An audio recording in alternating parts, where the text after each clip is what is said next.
بسم اللہ الرحمن خباب رضی اللہ تعالی عنہ، الرحیم۔ حضرت خباب بن ارت رضی اللہ تعالی عنہ ایک صحابی ہیں۔ ایک مرتبہ آپ صلی اللہ علیہ وسلم کی خدمت میں حاضر ہوئے۔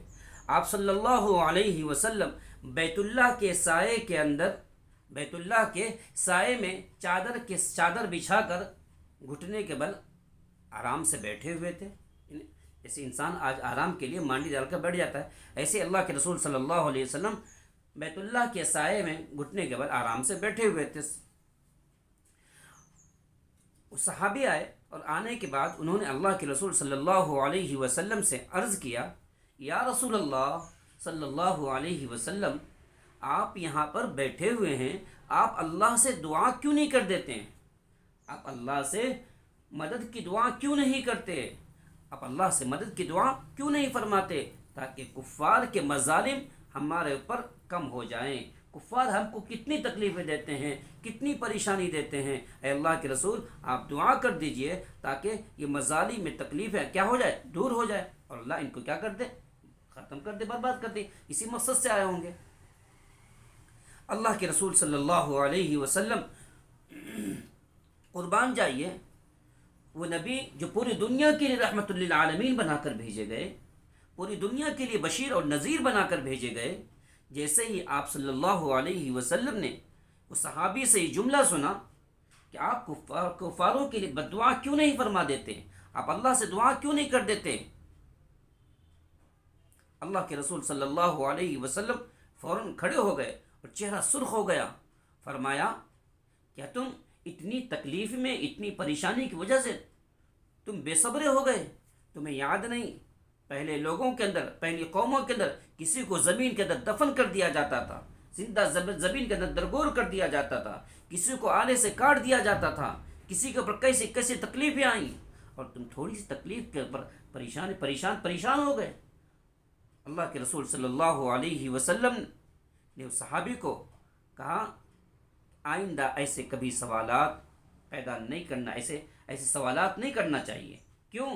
پریشانی، مصیبت، دنیا جب ہے، یہ دنیا ہے، دنیا کے اوپر پریشانی بھی آئے گی، دنیا کے اندر حالات بھی آئیں گے، تکلیفیں بھی آئیں گی، اس دنیا کے انسان کو صبر کرنا چاہیے۔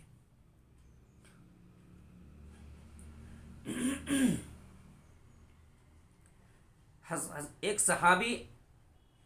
صحابی اللہ کے رسول صلی اللہ علیہ وسلم کے پاس آئے۔ آپ صلی اللہ علیہ وسلم بیت اللہ کے سائے کے اندر چادر بچھا کر آرام فرما رہے تھے، بیٹھے ہوئے تھے، ٹیک لگا کے بیٹھے ہوں گے۔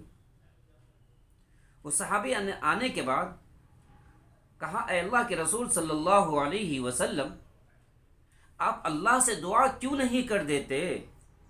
آپ اللہ سے دعا کیوں نہیں کر دیتے؟ کفار مکہ کی طرف سے کتنی تکالیفیں مل رہی ہیں، ان تکالیفوں سے نجات مل جائے، ان تکالیفوں سے چھٹکارا حاصل ہو جائے، آپ دعا فرما دیجئے۔ یہ سنتے ہی آپ صلی اللہ علیہ وسلم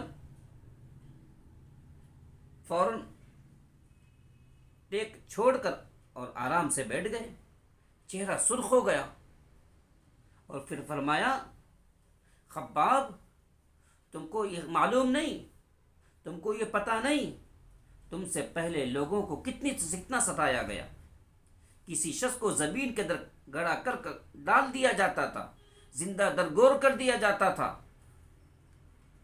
کسی کے ٹکڑے کر دیے جاتے تھے، کسی کے اوپر دین کے معاملے میں آرے چلا دیے جاتے تھے، لیکن ان کے اندر ذرہ برابر لغزش نہیں آتی تھی، ایمان ان کا ڈاماڈول نہیں ہوتا تھا، ان کا ایمان ذرہ برابر ادھر سے ادھر نہیں ہوتا تھا، اور تم تھوڑی پریشانی کے اندر، تھوڑی لغزش کے اندر، تھوڑی تکلیف کے اندر تمہارے اندر لغزش پیدا ہو گئی، تمہارے اندر لچک پیدا ہو گئی، تم فوراً اللہ کی طرف متوجہ ہو گئے، دعا کرانے کے لیے کہہ رہے ہیں، صبر کرو۔ پریشانی جب تمہارے اوپر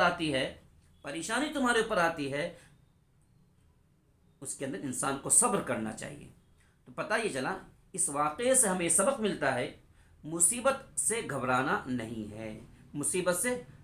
نہیں ہے، آج کا جو پیریڈ چل رہا ہے، آج کی جو حالات چل رہے ہیں، ہر طرف مسلمانوں کے اوپر ایک دہشت طاری ہے، مسلمانوں کے اوپر ایک دہشت طاری ہے، خوف طاری ہے، کیا ہوگا کیا ہوگا.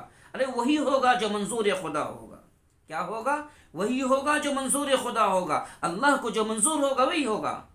ہمیں اس بات کا یقین رکھنا چاہیے.